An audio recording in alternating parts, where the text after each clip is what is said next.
우리 방송은 언제나 국민과 함께 있습니다. 정치 권력이 아무리 짓눌러도 결국 국민의 곁으로 돌아왔습니다. 방송을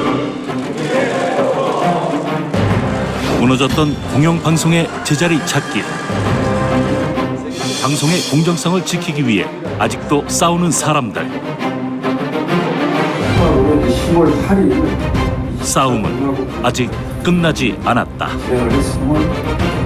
방송의 자유와 독립을 위한 필수 조건들을 진단해 봅니다.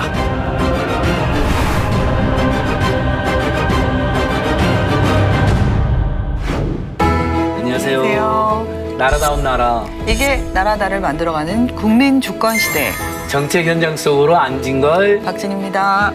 예, 2016년 촛불 집회를 한참 저희가 진행할 때 많은 국민들이 언론개혁, 검찰개혁, 재벌개혁이 반드시 필요하다고 외쳤던 기억이 생생합니다. 그때 촛불 집회가 성공적으로 마무리되긴 했지만 언론개혁을 외쳤던 분들은 계속해서 광장에 남아서 더 근본적인 철저한 언론개혁과 방송 독립을 외쳤는데요. 네, 그들이 거리에서 계속 외쳤기 때문에 그래서 많은 시민들이 언론인들이 그 자리를 지켰기 때문에 그래서 공영방송의 새로운 사장들을 뽑을 수 있기도 했죠. 예, 오늘 말씀 주제는 언론개혁, 방송독립 어디만큼 왔나 또 어디로 가야 하나라는 주제로 말씀 손님을 이 자리에 모시게 되었습니다. 네, 공영방송 독립성을 앞장서 외치신 분입니다. 민주언론 시민연합의 김언경 사무처장님 모셨습니다. 안녕하세요. 어서 오십시오. 예, 안녕하세요. 저는 언론 관력을 감시하는 대표적인 시민단체 민원연에서 사무처장 맡고 있는 김언경입니다. 네. 예, 우리 민원연 창립한 지 34년이나 되었고 예. 정말 대표적인 시민단체고 그동안 언론개혁에 대한 수고를 아끼지 않았는데요. 특히 처장님께서도 벌써 민원연 일한 지 한 20년쯤 되셨죠? 왔다 갔다 했지만 그렇습니다. 예, 예. 정말 대단한 전문가가 아닐 수 없는데요. 아니에요. 지금도 계속 잘못된 보도나 편파 왜곡 보도 모니터링부터 시작해서 여러 가지 활동하고 계시는데 네네. 그때 언론개혁 방송독립 돌마고 투쟁 네네, 열심히 맞아요. 하셨잖아요. 예. 그리고 한 1년 정도 지난 것 같은데 네. 어떻습니까? 언론개혁의 성과나 개혁의 진척 지금 평가하신다면 어느 정도 되고 있을까요? 글쎄요. 일단은 2017년의 언론 환경과 2018년의 언론 환경만 단순히 비교를 하자 이렇게 생각을 하면요. 사실 굉장히 많이 좋아졌죠. 일단은 정말 완벽하게 박근혜 정부에게 장악되었던 KBS, MBC의 일단 경영진들이 다 물러나고 그리고 새 사장이 들어가면서 그 내부 구성도 굉장히 많이 달라졌어요. 그리고 실제로 우리가 경험할 수 있는 방송의 내용도 사실은 많이 달라지고 있습니다. 그런데 또 한편으로는 이번에 이사선임 과정을 보면 또 이 제도가 바뀌지 않는 이상은 이게 아직 멀었구나. 방송 독립이라는 게 지금 잠깐 이 시기에 반짝 이루어지는 것이지 이것이 시스템으로 갖춰지지는 못했구나라는 생각이 들고요. 그리고 2017년이 아니고 과거 언론과 비교를 해보면 사실은 종편이 나오기 시작한 다음부터 지금 우리의 언론은 굉장히 많이 하향평준화 돼버린 그런 상황입니다. 그래서 사실 방송이 제대로 자리를 잡기에는 앞으로 갈 길이 훨씬 멀다라고 평가할 수밖에 없습니다. 예, 그러니까 방송 뉴스의 공정성과 독립성도 좀 많이 회복이 됐고 시사 프로그램도 정상화됐는데 네네. 공영방송의 지배구조, 그다음에 네. 종편 방송들의 문제점은 네, 여전하다 그렇죠. 이렇게 예. 총평해 주신 것 같습니다. 네. 그동안 언론 정상을 위해서 노력했던 언론인들 또 언론 시민단체들과 촛불 시민들의 노력을 방송 보고 오시겠습니다. 작년 8월 KBS의 기자와 PD들은 시청자가 다시 믿을 수 있는 뉴스를 만들고 싶다며 제작 거부를 외쳤습니다. 제대로 방송하라고 호출을 내주신 국민들 품으로 다시 돌아가겠습니다. 언론 통제와 탄압에 대한 저항 의지는 MBC와 망가져버린 언론의 피해자는 여러분들이 아니라 바로 국민들에게까지 퍼져나갔습니다. 여름부터 겨울이 될 때까지 방송을 되살리겠다는 마음으로 매주 광장에 선 언론인과 국민들.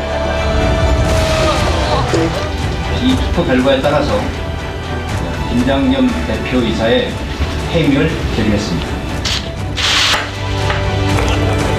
기나긴 싸움의 결과 마침내 김장겸 전 사장이 물러나고 퇴직 방송인 출신 최승호 PD가 사장으로 취임한 MBC. 이사의 면접 결과 말씀하셨는데 올 봄에는 양승동 PD가 KBS 사장으로 선출되며 새로운 시작을 알렸습니다. 그 준비한 자료 예전의 모습을 찾기 위한 방송의 노력이 본격적으로 시작되었는데요. 법인카드는 지난 9년의 세월을 이겨낸 후 공영방송의 변화를 위한 진정한 투쟁은 이제부터 시작입니다. 예, 보신 것처럼 지난 정권 시기 정말 후퇴하거나 퇴행하지 않은 분야가 없었지만 특히 언론 분야는 아무끼나 다름없었다고 생각합니다. 한마디로 언론의 자유를 완전히 잃어버렸다고 해도 과언이 아니었던 것 같아요. 네. 언론의 자유가 침해된 것 자체도 그런데 문제는 시민들이 잘 체감할 수 없다는 네. 거죠. 뭐 파업을 하고 결방을 해야만 뭐 그래야만 이런 변동이 있다라고 생각하는데요.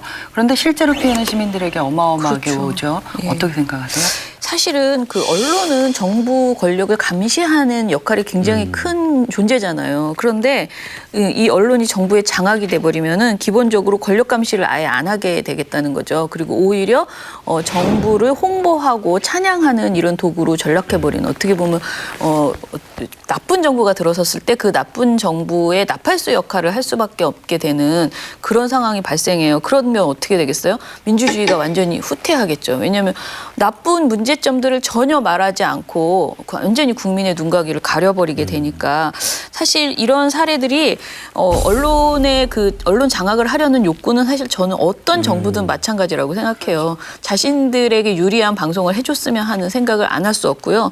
그래서 그건 어떻게 보면 그 정권의 본능이다 보니까 이게 제도적으로 언론 장악을 할 수 없게 장치들이 잘 마련되어 있어야지 된다라는 생각이 듭니다. 그리고 또 특히 우리가 가장 강하게 이 국민이 어떤 피해를 보는지 느낀 것은 저는 세월호라고 생각을 하거든요.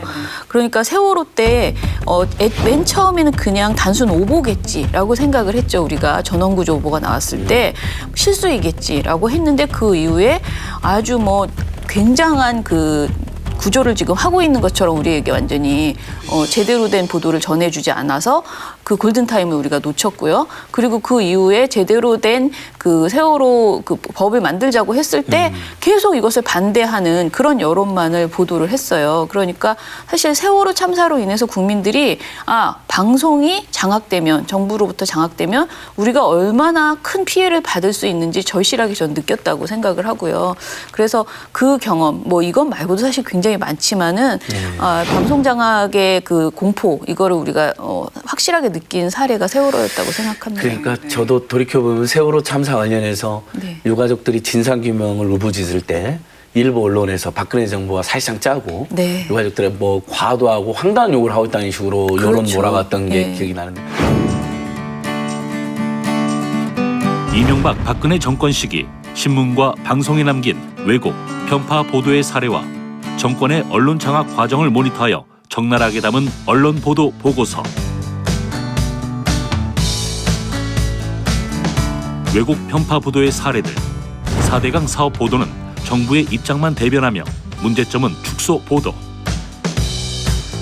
2012년 대선 보도는 문재인, 안철수 후보의 단일화를 부정적으로 보도하며 박근혜 당시 후보는 정책 행보를 강조. 국정원 대선 개입 보도는 축소 보도를 통해 사실 은폐에 나섰습니다. 제일 많은 왜곡 편파 보도가 있었던 세월호 참사. 확인되지 않은 사실을 통해 전원 구조라는 오보를 시작으로 자극적인 내용과 유족에 대한 악의적인 보도까지. 그 외에도 역사 교과서 국정화와 백남기 농민 사망 사건, 박근혜 최순실 국정농단 사건까지 국민이 알아야 하는 사실을 덮으려고 했던 탄압 사례들이 있습니다. 거의 이명박 정부부터 박근혜 정부까지 쭉 언론들이 어떻게 통제됐는지 네. 말씀하신 사건만 하더라도 이미 그렇죠. 너무 유수의 사건들인데요. 이게 무슨 문제가 있을까라고 보면 일단은 방송 말씀하신 대로 구조의 문제일 텐데요. 네, 특히 사장들이 누구냐에 따라서 굉장히 많은 맞아요. 차이들이 있었을 것 같습니다. 네. 그런 뭐 사례들을 조금 얘기해 주시죠. 일단은 사실은 사장이 누구냐가 아니고 이 사장 자체가 대부분이 정부에서 KBS 특히 공영방송 사장, KBS MBC 사장은 정부에서 임명한 많은 정부 여당이 임명한 이사들이 이제 그분들이 자신들이 이제 이 사장 추천을 해가지고 올리거든요.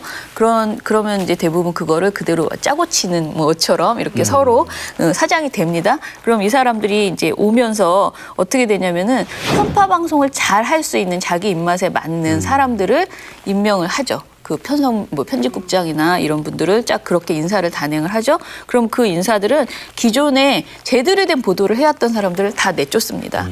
이렇게 뭐 정부에 좀 약간 싫은 소리 할 수 있는 사람들, 그런 방송을 해왔던 경력이 있는 분들을 다 한직으로 내보내고 편파 보도를 자기 말을 잘 듣는 무리한 요구를 하더라도 네 알겠습니다 하면서 보도해 줄 수 있는 사람들 위주로 이제 인사를 하죠. 그러니까 탄압과 징계 이런 것들이 계속 되게 되죠. 그러다 보면은 이제 시작이 되면서 완전히 우리가 좋다고 했던 예를 들어 PD수첩 같은 경우 예전에 정말 광우병 이때까지만 해도 정말 우리 사회에서 주요한 이슈들의 아젠다 설정을 해오던 그런 방송이었거든요. 근데 이런 방송을 완전히 거의 이름만 있지 아무 내용 없는 그런 방송으로 만들어버리죠. 그리고 이 PD수첩 말고 정말 더 인기 좋았던 어떤 방송 같은 경우에는 그냥 폐지시키는 경우들도 있고요. 그리고 우리가 말하는 방송계 블랙리스트라고 해서 이렇게 옳은 소리 하시는 분들 진행자들도 연예인들도 다 그냥 현장에서 그냥 다 퇴출되는 이런 사례들이 있었죠. 그러면서 이제 일상적으로 정부를 홍보하고 비판은 안 하는 이런 방송들이 그냥 벌어지는 그런 일들이 사실 2008년부터 2016년까지 뭐 쭉 돼왔다. 2016년 말까지는 이렇게 생각하시면 될 것 같아요. 네, 그래서 최근에 이제 KBS, MBC, YTN까지 새로운 사장들로 네. 교체가 됐는데요. 네. 좀 방송 환경이 좀 바뀌겠구나라고 시민들은 생각하고 있는데 또 그런데 다시 거리로 나오고 있다고 합니다. 우리 어떤 문제가 있는 거죠? 사실은 뭐 저희가 이제 방송독립 시민행동이라는 것을 이제 구성을 해가지고 거리로까지는 아니지만 매일 나가진 않지만 이제 기자회견도 하고 뭐 이런저런 일들을 하고 있습니다.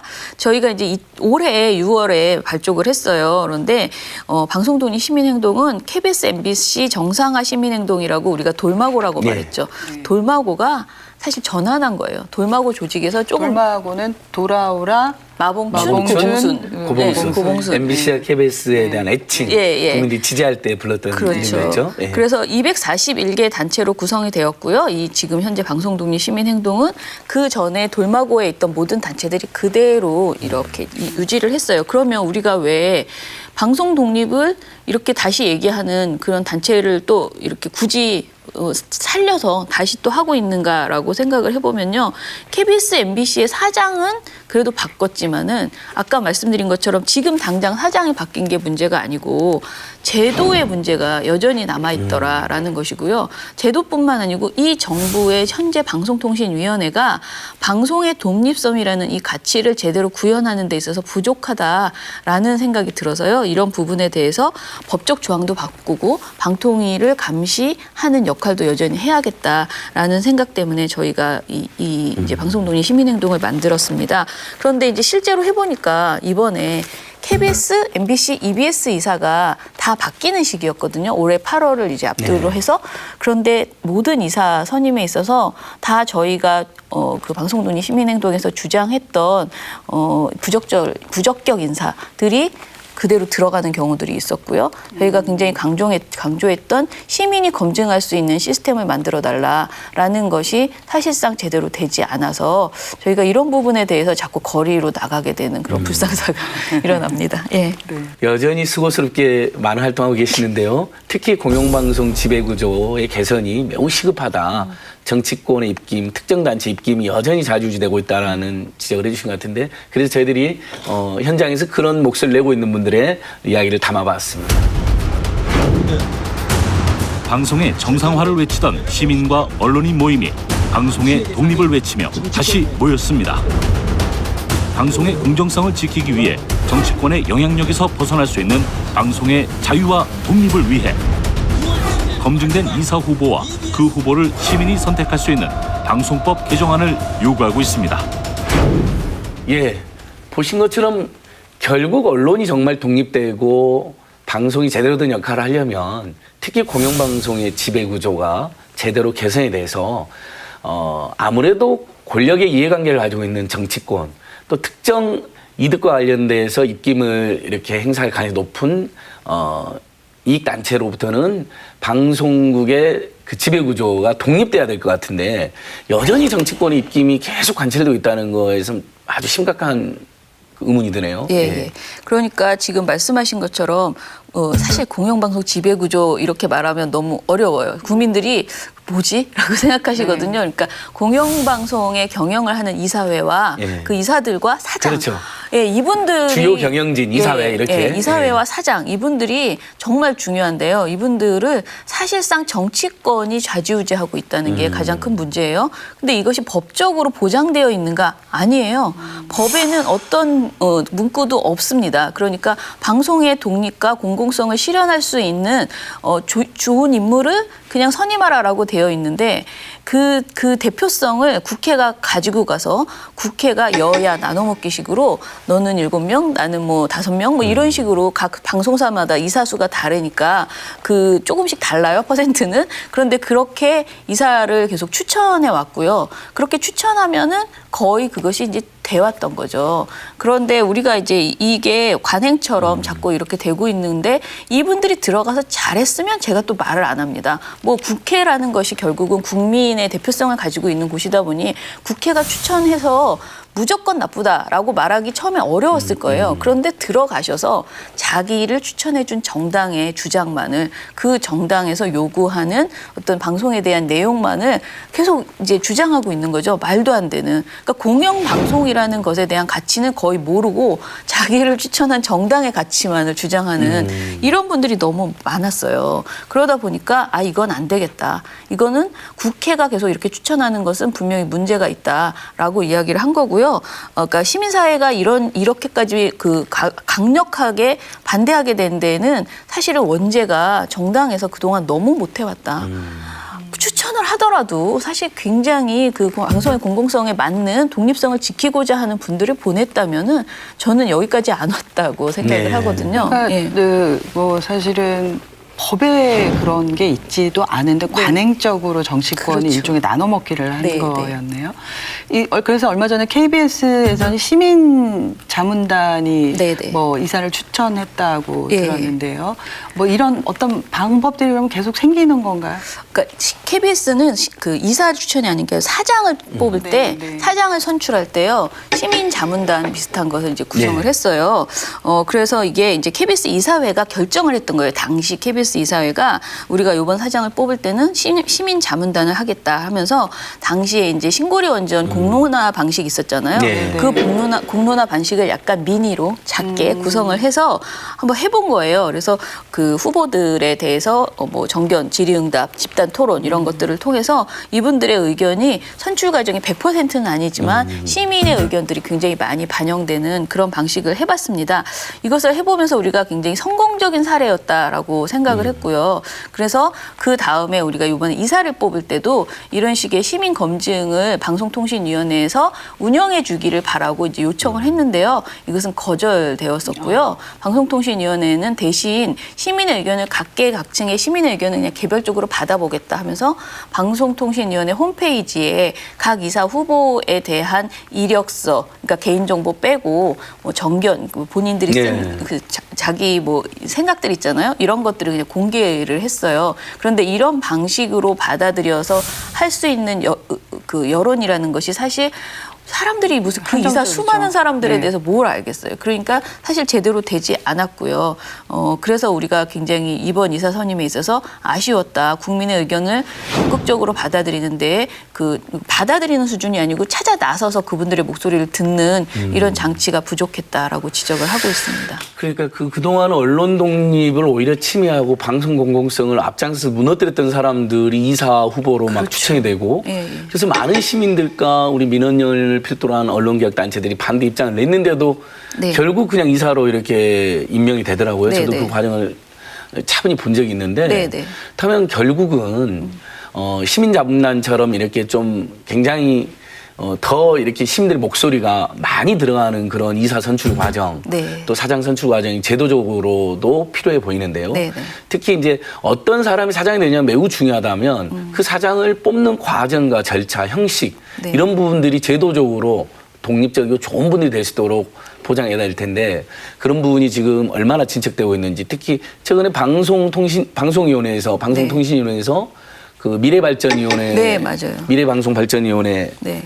에서 어떤 이사 선출 과정에 어떤 개선을 내놨다고 들었는데 그거에 대해서는 어느 정도 평가가 가능한지요? 지금 이제 현재 그 방송법을 개정하자, 방송법의 이사와 그 사장 선출 관련된 내용들을 개정하자라는 의견은 국회에 여러 건이 상정이 되어 있습니다. 네. 그 중에서 방송통신위원회도 이제 자기 일이니까 미래발전위원회라는 걸 구성해서 자신들의 의견안을 하나 낸 거예요. 뭐 시민단체들이 낸 안도 있고요. 뭐 여러 국회의원들도 많은 의견들을 지금 그러니까 많은 개정안들을 올려놨거든요. 그래도 어찌됐든 주무부서인 방송통신위원회가 낸 안이니까 좀 더 우리가 자세히 이제 살펴볼 필요가 있죠. 그런데 그 안에는 중립지대, 이사회 내에 이사 구성 중에서 여야 말고 중립지대를 구성하자. 여야 추천만 그동안 있었다 그랬잖아요. 이런 것이 있습니다. 그런데 사실 저희가 고민하는 것은 사실 민원연도 중립지대가 필요하다고 생각을 해요. 그런데 중립지대를 확보하더라도 그 이사의 기본 구성에서 국회의 그 개입, 그러니까 여야 뭐 몇 대 몇 이것을 그 법안에 집어넣자는 거거든요. 지금 없다 그랬잖아요. 법안에 전혀 국회의원들이 그렇게 자신들의 취지로 꽂아 넣을 수 있는 이사가 법으로 전혀 되어 있지 않은데 오히려 이번에 나온 안에는 중립지대 구성하는 것은 괜찮지만 양쪽의 여야 추천을 인정하는 법안이 들어가 버려요. 그래서 이것에 대해서는 마찬가지로 문제가 있다라는 생각을 하고 있고요. 그리고 공영방송 사장의 자격을 공개 검증하자라는 이야기는 있는데 이런 것들은 뭐 그냥 뭐 괜찮다라고 생각을 합니다. 그래서 저는 더불어민주당 이재정 의원이 대표 발의한 내용이 있는데요. 사실 이 법이 이제 저희가 굉장히 많이 옆에서 도움을 들여서 만들어낸 개정안인데 그 안에는 사장을 추천할 때요. 국민 추천 방식의 사장 추천위원회를 구성하자. 그래서 이사회는 그 사장 추천위원회를 잘 관리 감독하고 구성하는 것에만 개입을 하고요.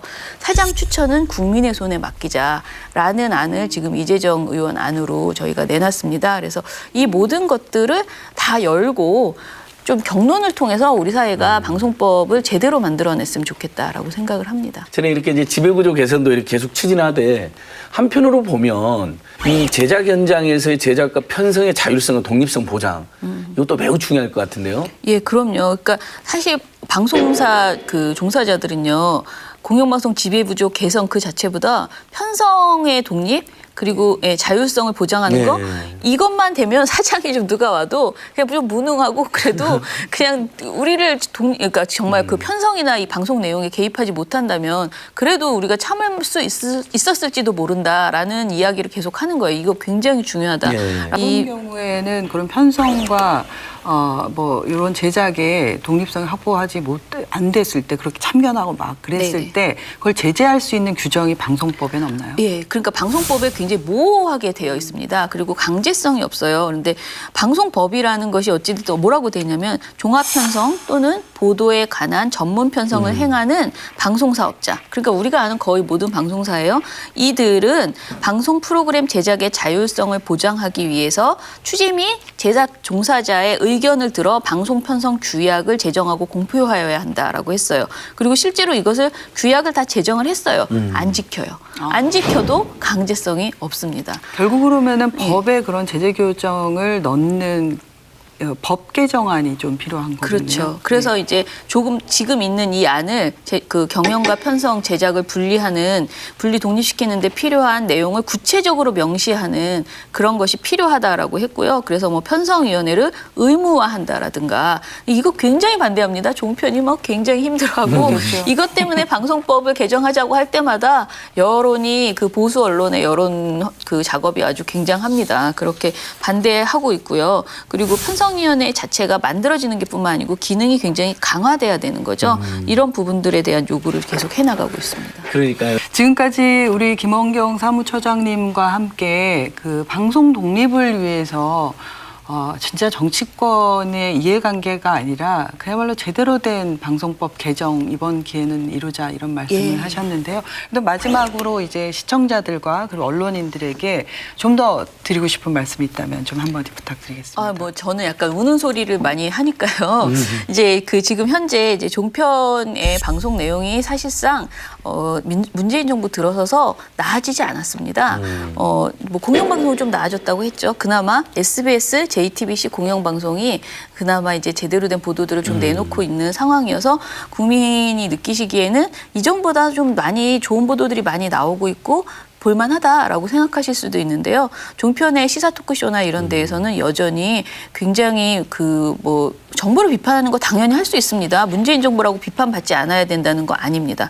그런데 억지, 거의 가짜뉴스에 가까운 그런 주장들을 그냥 여과 없이 내놓는 이런 방송들이 아직도 계속 나오고 있어요. 그래서 지금 우리가 가지고 있는 법을 바꾸고 제도를 바꾸고 이런 것도 굉장히 중요하지만 우리가 가지고 있는 방송통신위원회와 방송통신심의위원회라는 이 기구들이 제 역할을 해서 방송의 독립성과 공공성 이것을 정말 다 잡아내는 그런 법은 나중에 바꾸잖아요. 지금 현재 있는 그 권한을 가지고 계신 분, 그 일을 해야 되는 기구들이 좀 더 빠르게 제 역할을 해나갔으면 좋겠다라는 생각을 하고요.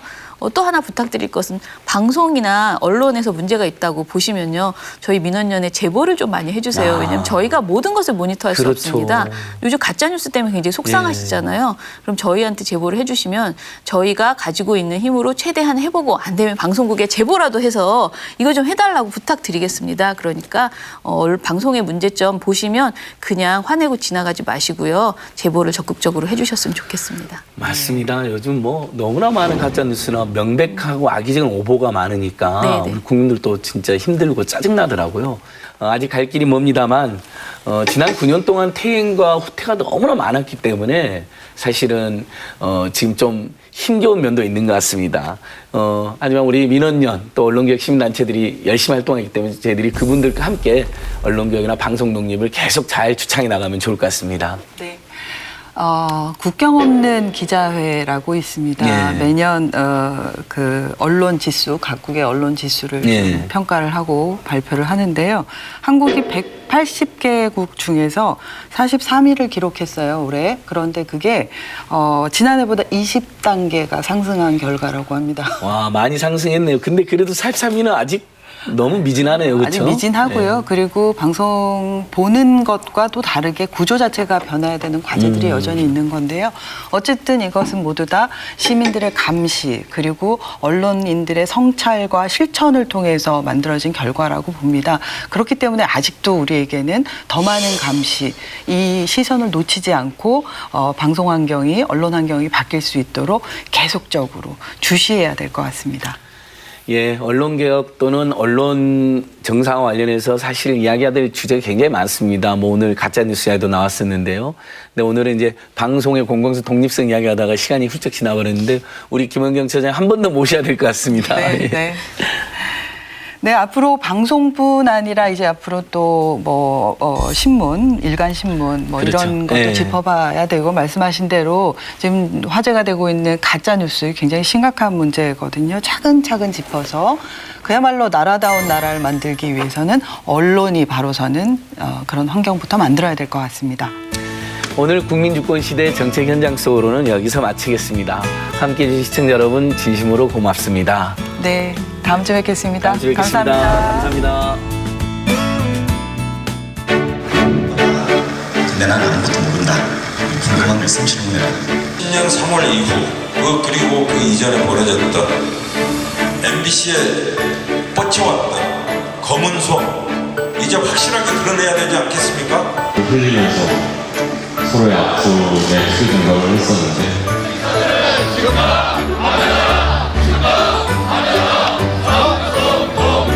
정치